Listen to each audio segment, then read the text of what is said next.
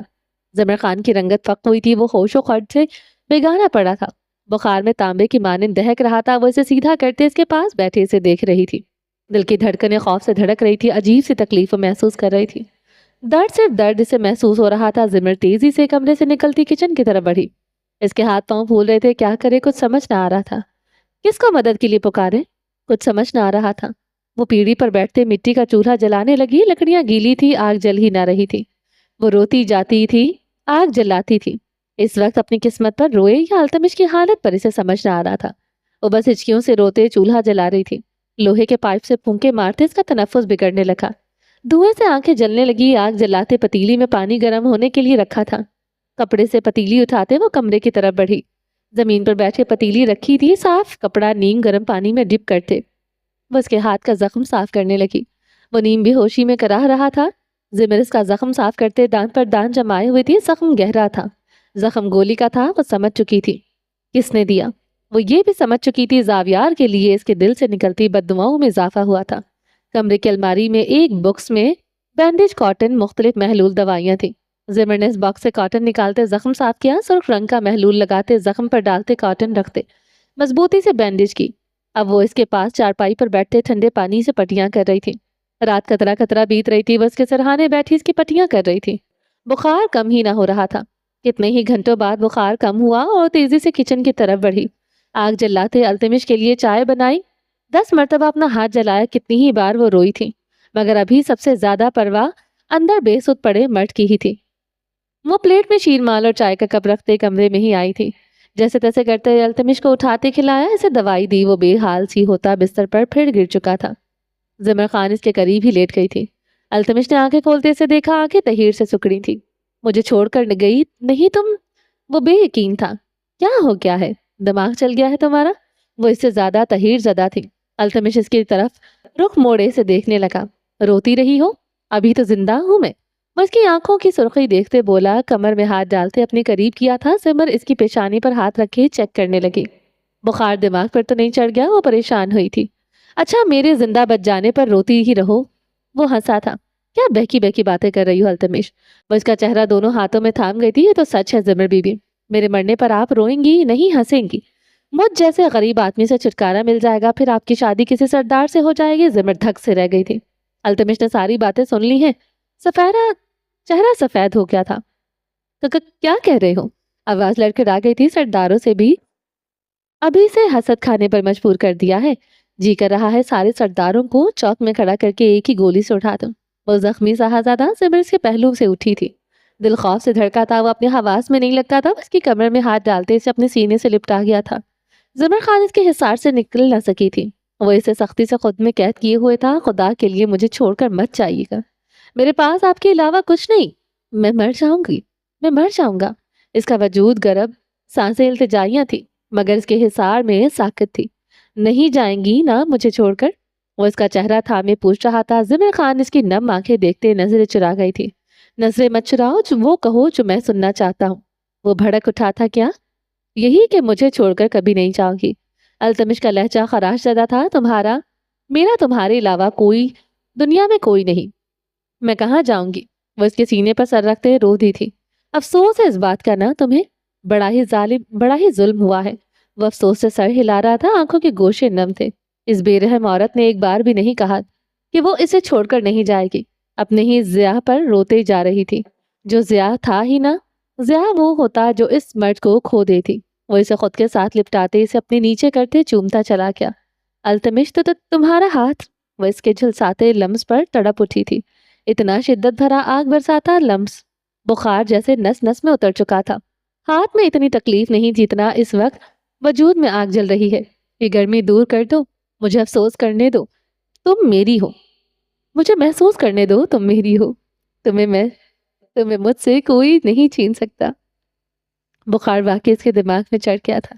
زمر خان کو تو یہی لگا تھا، مگر یہ مرد تو دل کے بخار میں بھی مبتلا تھا، جو تب تک ٹھنڈا نہیں ہونا تھا جب تک محبوب کو یہ بخار نہ منتقل ہو جائے۔